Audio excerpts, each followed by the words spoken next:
Assalamualaikum warahmatullahi wabarakatuh. Kembali lagi bersama channel Obor Malam.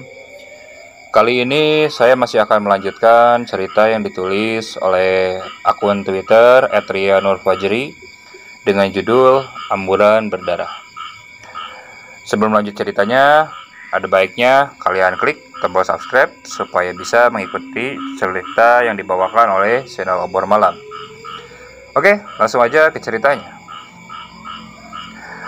Hari itu Pak Harto sedang berlibur. Dia berniat menghabiskan waktu dengan bersantai. Dia sedang duduk asik di depan rumah sambil menikmati sebungkus rokok dan segelas kopi. Di tengah-tengah waktu santainya, tiba-tiba datanglah Jamal. Dari kejauhan dia sudah memanggil-manggil Pak Harto. "Pak, woi, Pak." "Ya elah, lu ngapain ganggu gua lagi nyantai?" "Maaf, Pak. Bapak dipanggil ibu ke klinik, katanya sih penting, Pak." "Duh, apalagi? Kan saya lagi libur, mah." "Gak tahu, Pak. Pokoknya Bapak disuruh ke klinik sekarang," kata si ibu. Ya udah. Dengan terpaksa Pak Harto kembali ke dalam dan pakai baju yang sedikit rapi. Langsung meluncur ke klinik menggunakan motor milik Jamal. Dalam pikirannya, perasaan gak ada yang aneh, karena Pak Harto ngerasa gak berbuat salah. Tapi biasanya kalau tiba-tiba dipanggil begini pasti penting. 15 menit perjalanan, tibalah mereka di klinik. Baru saja Pak Harto turun dari motor, tiba-tiba ada teriakan dari seberang. Pak Harto, sini." Pak Harto langsung menengok. Ternyata yang memanggil adalah bosnya. Beliau langsung jalan menyeberang, mendekati bosnya itu. "Iya, Bu. Ada apa ya, Bu? Coba kamu lihat ke dalam mobil." "Oh, baik, Bu." Pak Harto lalu membuka depan mobilnya. Nyari sesuatu namun tak ada. Masih seperti biasanya. "Maaf, Bu. Nggak ada apa-apa. Coba kamu lihat ke belakang." Beliau langsung buru-buru buka pintu belakang. Dan ada sesuatu yang bikin Pak Harto pusing. Di lantai mobil itu ada genangan darah kental dan kelihatan sudah sedikit mengering. Perasaan semalam aku bawa jenazah yang gak ngeluarin darah kan? Kok itu bisa ada darahnya? Pikir Pak Harto dalam hati. "Bu, ini mobil hari ini belum keluar sama sekali kan?" "Belum, makanya saya panggil kamu ke sini. Kenapa nggak dibersihin, Pak?" "Mohon maaf, Bu. Semalam kan saya cuma bawa jenazah yang kena serangan jantung, Bu. Bukan korban kecelakaan."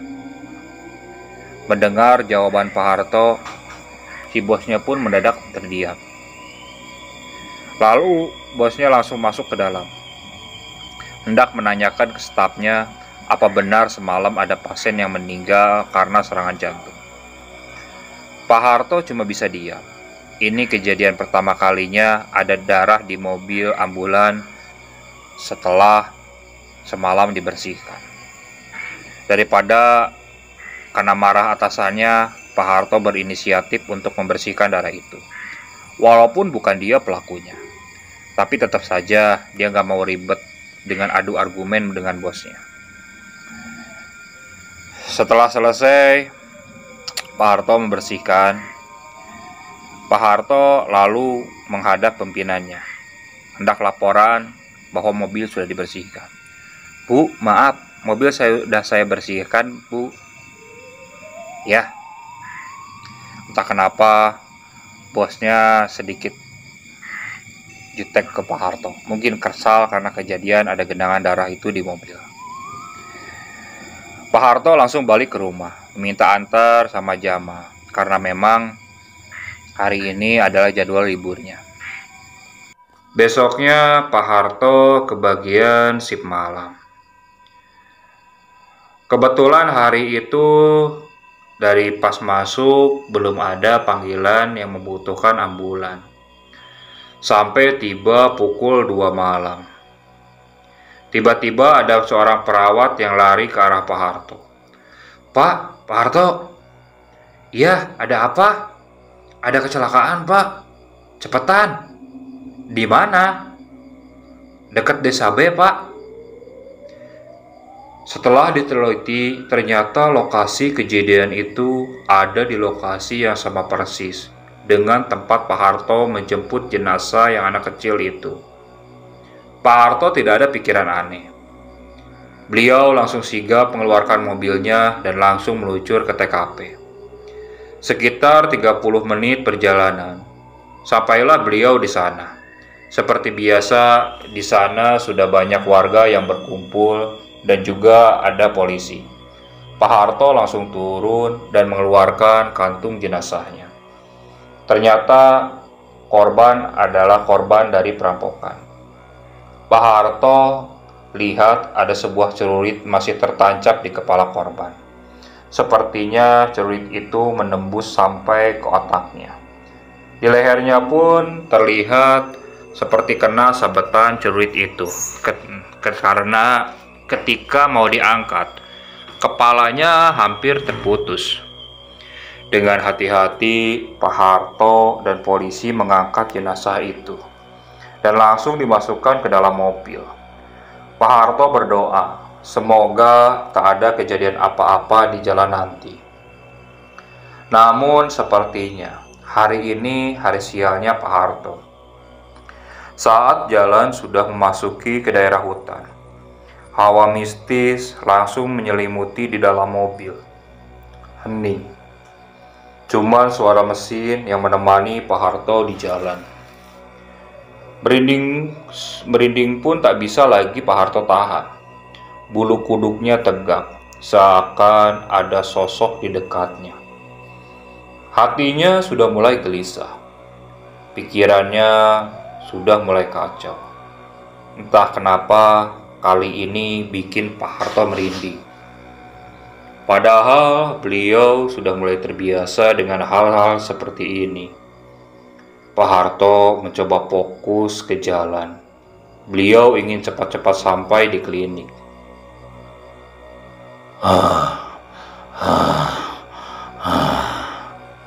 Dek. Jantung Pak Harto langsung kencang. Berdetak tak beraturan. Tak kalah mendengar suara itu.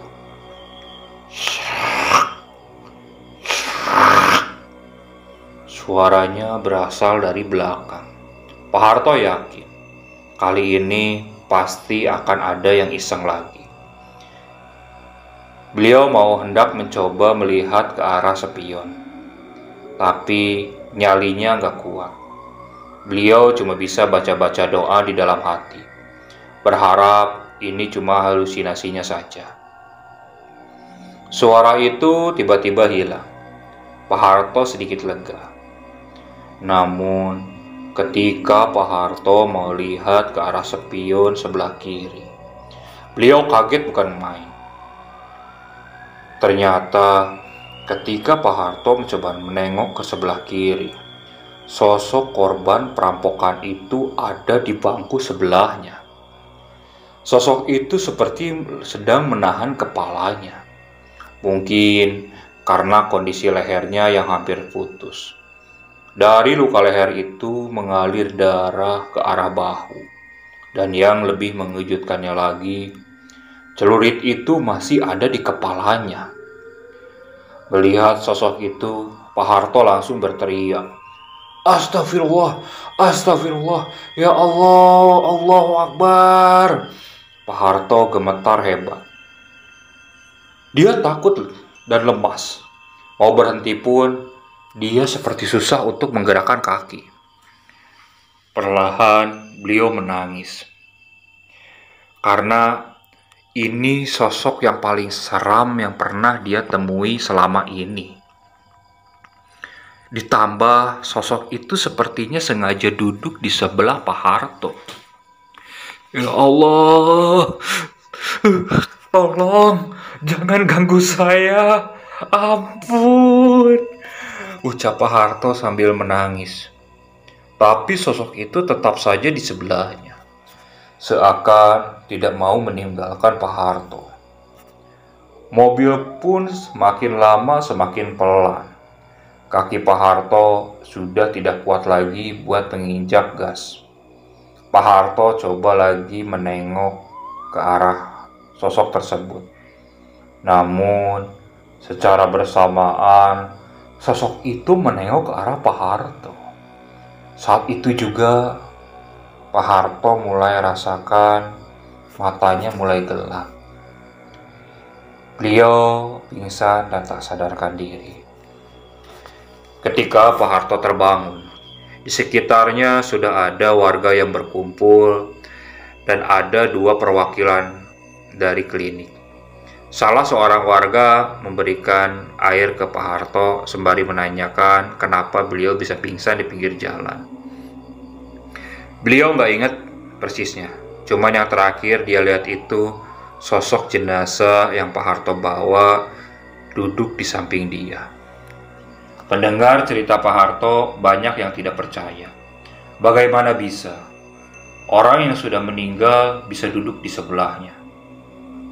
Salah satu warga yang menemukan Pak Harto menceritakan bahwa mobilnya masuk ke parit, dan yang lebih anehnya, jasad yang Pak Harto bawa ada di luar mobil, lebih tepatnya di sebelah kiri mobil. Seketika semuanya menjadi diam setelah mendengar cerita dari salah satu warga yang menemukan Pak Harto itu. Mereka berpikir, bagaimana bisa jasad itu tiba-tiba ada di luar? Pak, yaudah, ayo kita cepat balik klinik, ajak salah satu perwakilan dari klinik itu ke Pak Harto. Untung saja mobil tak ada rusak yang parah. Jasadnya kemudian dimasukkan lagi ke dalam. Tetap saja semuanya masih bertanya-tanya, kenapa jasad ini bisa ada di luar? Ditambah jasad itu kondisinya masih ada di dalam kantong jenazah, dan celulitnya pun masih menempel di kepalanya. Kalau ada orang yang iseng, buat apa pula dia iseng seperti itu? Pikir Pak Harto. Setelah kejadian itu, pimpinannya menyuruh Pak Harto buat istirahat dulu di rumah. Beliau diberi waktu seminggu untuk menenangkan diri. Pak Harto mengiyakan, karena memang dia butuh istirahat panjang. Singkat cerita, seminggu sudah berlalu. Pak Harto mulai masuk lagi. Hari ketiga setelah Pak Harto masuk, ada laporan kalau di desa B terjadi pembunuhan dengan kondisi korban dimutilasi. Beliau langsung dapat perintah untuk menjemput jasad tersebut. Sesampainya di TKP, dari pihak polisi dan Pak Harto mencoba mengumpulkan potongan-potongan badan korban. Di sini beliau memang sudah terbiasa dan tidak muntah-muntah lagi ketika melihat jenazah yang sudah tidak utuh. Setelah semuanya terkumpul, ada satu bagian yang belum ketemu. Kepalanya. Kepala dari jenazah tersebut tidak ditemukan. Setelah dicari di mana-mana, tetap saja tidak dapat diketemukan. Akhirnya, dengan kondisi potongan seadanya, jasad itu dibawa ke klinik. Pihak forensik dari kepolisian pun langsung meluncur ke sana. Jasadnya perempuan, kira-kira umurnya sekitar 20 tahunan. Dicurigai dia dimutilasi oleh pacarnya karena cemburu. Ini baru pernyataan dari polisi. Lebih detailnya masih diusut oleh mereka. Hampir 2 minggu, baik pelaku dan kepala korban masih belum juga ditemukan. Sehingga akhirnya ketika sudah lewat 2 minggu, Pak Harto bermimpi. Korban mutilasi itu datang dan berbincang dengan Pak Harto. Beliau bermimpi ada di sebuah gubuk kecil, tapi tidak tahu ada di mana. Cuman persisnya beliau ada di tengah hutan. Korban itu datang dengan kondisi badannya yang utuh, tapi tanpa kepala. Duduk di kursi tepat depan Pak Harto yang duduk di kasur. Pak Harto lihat sekitar. Ada sebuah benda seperti balok kayu dan ada darahnya. Awalnya Pak Harto nggak berani melihat sosok itu. Namun dia coba beranikan diri. Dari lehernya mengalir darah ke badan. Bajunya robek. Ada luka sayatan di tangannya juga. Pak Harto dalam keadaan ketakutan tapi sedih karena melihat jasad tersebut tak utuh. "Kepalaku, Pak. Kepala." Tiba-tiba sosok tersebut berbisik di kuping Pak Harto. Entah dari mana datangnya suara tersebut. Padahal sosok tersebut tak ada kepalanya. "Saya nggak tahu, Neng. Saya cuma bawa badan Neng doang." Nggak tahu kenapa Pak Harto jawab seperti itu.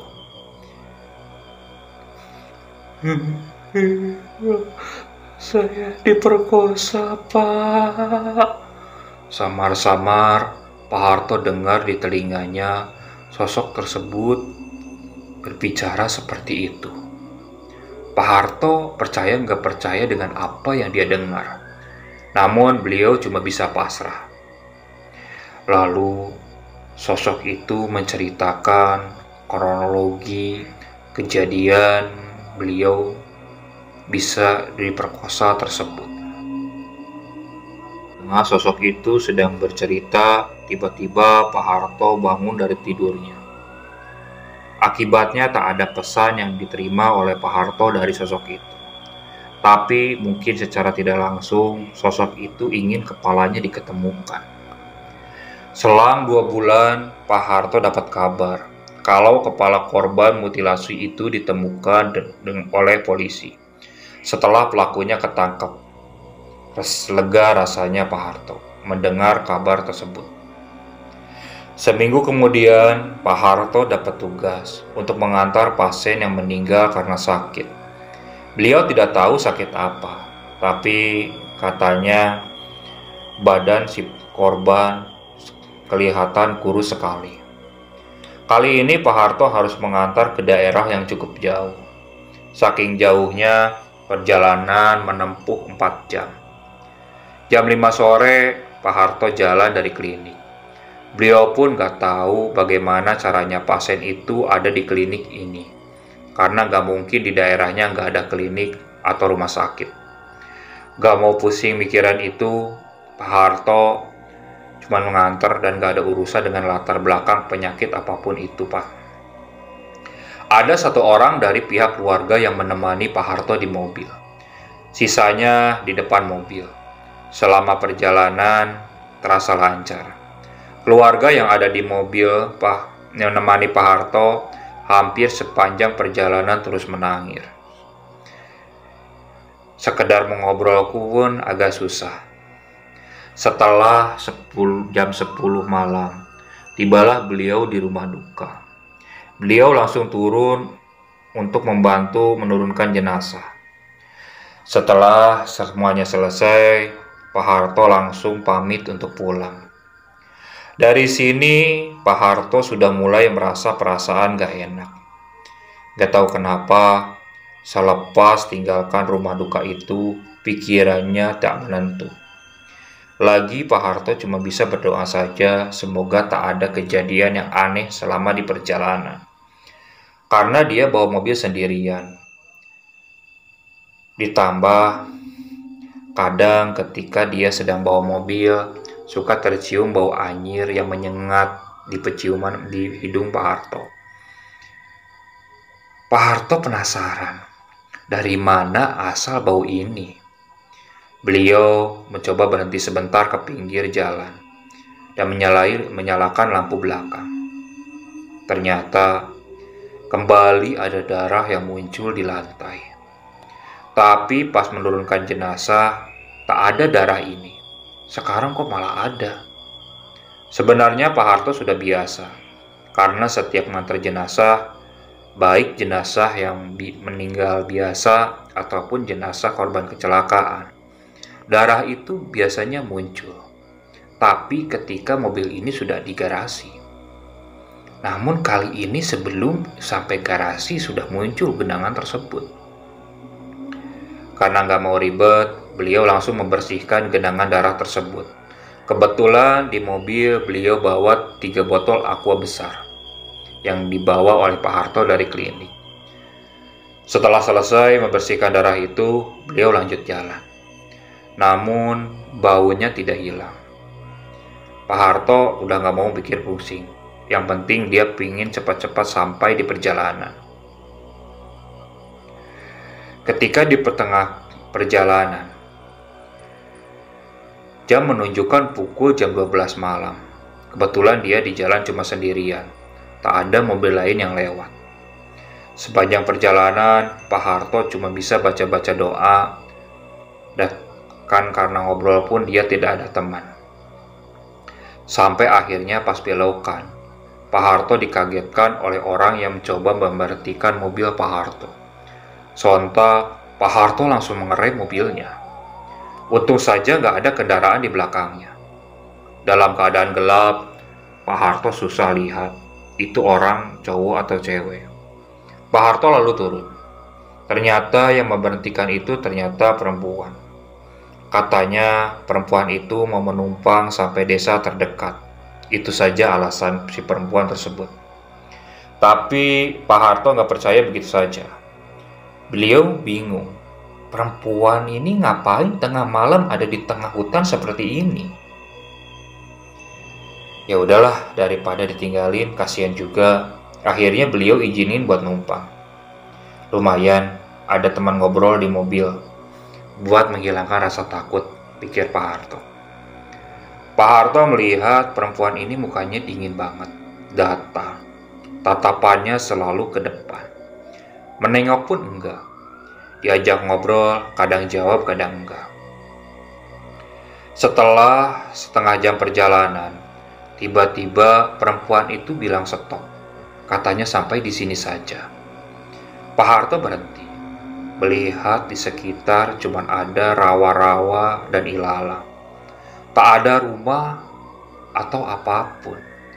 Menengok ke kanan, semuanya rawa semua. Lampu pun gak ada sama sekali. Mbak yakin mau turun di sini? Gak ada apa-apa loh di sini, Mbak. Ujar Pak Harto. Karena gak dijawab, Pak Harto menengok ke kiri dan depan mata cewek itu berubah menjadi menyeramkan. Wajahnya hancur dan berkeriput. Bajunya berubah menjadi putih lusuh. Rambutnya menggembang acak-acakan. Baunya pun busuk sekali. Pak Harto cuma bisa diam.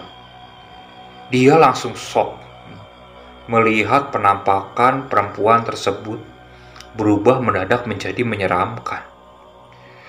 Badannya sama sekali tidak bisa digerakkan. Tiba-tiba sosok itu terbang ke arah atas dan langsung menembus mobil Pak Harto. Dengan diiringi suara tawanya yang khas. Pak Harto langsung lemas, nangis. Semuanya dirasakan dicampur aduk. Perasaannya sudah gak karuan. Pak Harto langsung senderin badannya ke arah pintu. Badannya dia rasa benar-benar lemas. Di saat itu, ada mobil di belakang Pak Harto yang berhenti. Pengemudi itu langsung turun dan mendekati Pak Harto. Pak, Bapak gak apa-apa? Beliau nggak bisa jawab. Mulutnya seakan terkunci. Air matanya mengalir di pipinya. Lalu muncul istri dari pengemudi itu dan mengambilkan air putih. Sepertinya pengemudi itu paham dengan keadaan Pak Harto. Pengemudi itu langsung masuk ke dalam mobil lewat pintu penumpang. Badan beliau ditarik dan dikasih minum. Bapak habis lihat sesuatu? Atau ditumpangin? Pak Harto cuma bisa mengangguk saja. Pak, di sini daerah rawan. Jangan sembarangan angkat orang, Pak. Untung setan. Kalau orang beneran yang niat jahat, Bapak bisa gimana-mana, bisa kenapa-napa. Pak Harto cuma bisa diam saja mendengar penjelasan dari orang itu. Setelah tenang, Pak Harto berterima kasih kepada mereka dan mau melanjutkan jalan lagi karena perjalanannya masih jauh. Berat memang, kata Pak Harto, dalam keadaan yang masih belum stabil harus mengendarai mobil. Sesampainya di klinik, beliau sempat berpikir untuk resign dari pekerjaan ini. Namun, dia masih didesak oleh kebutuhan yang harus tetap terpenuhi. Setelah beberapa lama semenjak kejadian, beliau diganggu di perjalanan itu. Beliau mengalami lagi suatu kejadian yang tak bisa beliau lupakan. Saat itu beliau dapat perintah buat mengangkut jasad korban kecelakaan bis. Korban saat itu hampir 25 orang lebih. Kejadian ini tepat selepas Isya. Pak Harto langsung meluncur ke TKP. Sampai di sana, beliau diharuskan mengangkut 5 jenazah yang bagian tubuhnya masih utuh sampai yang gak utuh. Kecelakaan itu menurut beliau memang parah. Sampai-sampai bisnya pun remuk, gak berbentuk. Tak terbayang bagaimana orang-orang yang di dalamnya. Pak Harto langsung meluncur ke rumah sakit terdekat. Itu pun atas instruksi dari kepolisian. Saat kayak gini, beliau sudah gak memandang itu ambulan dari mana datangnya. Yang penting jasad korban semuanya ke bawah. Syukur-syukur ada yang ketolong. Sayangnya yang Pak Harto bawa kondisinya sudah meninggal dunia semua.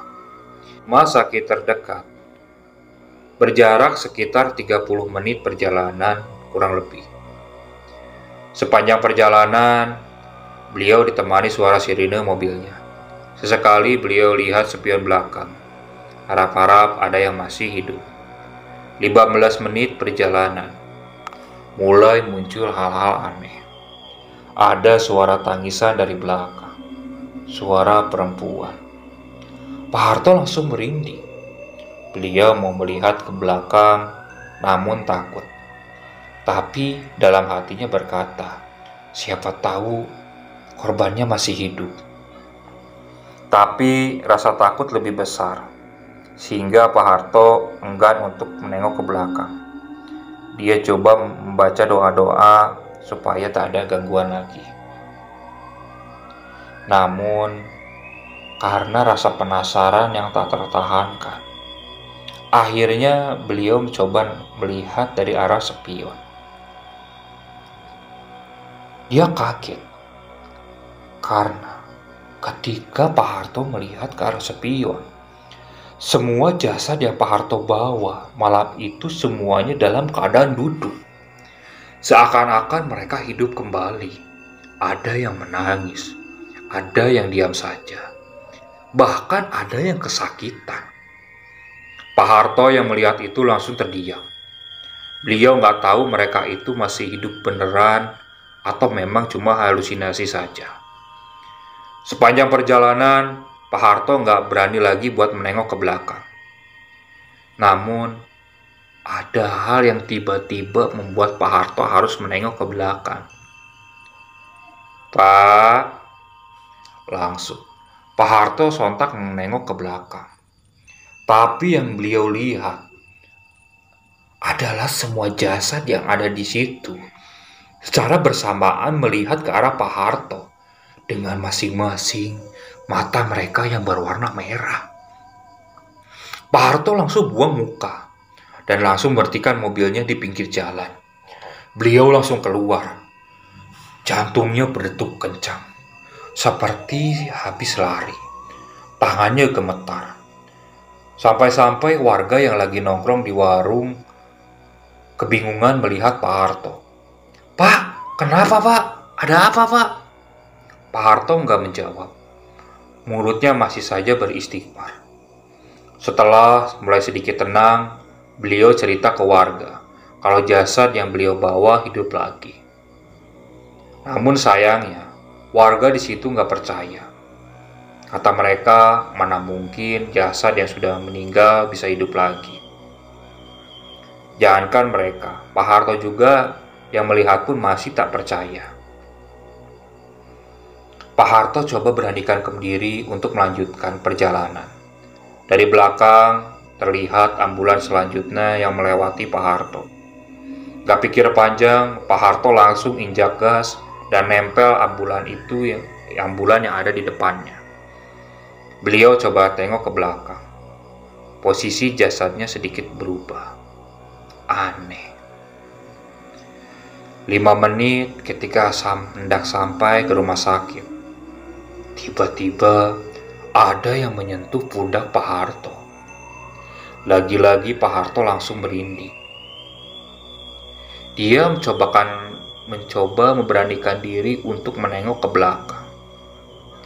Dan ternyata apa yang dia lihat kali ini berbeda. Dia melihat ada banyak pocong di pojok belakang. Pocong itu terlihat berdempet-dempetan.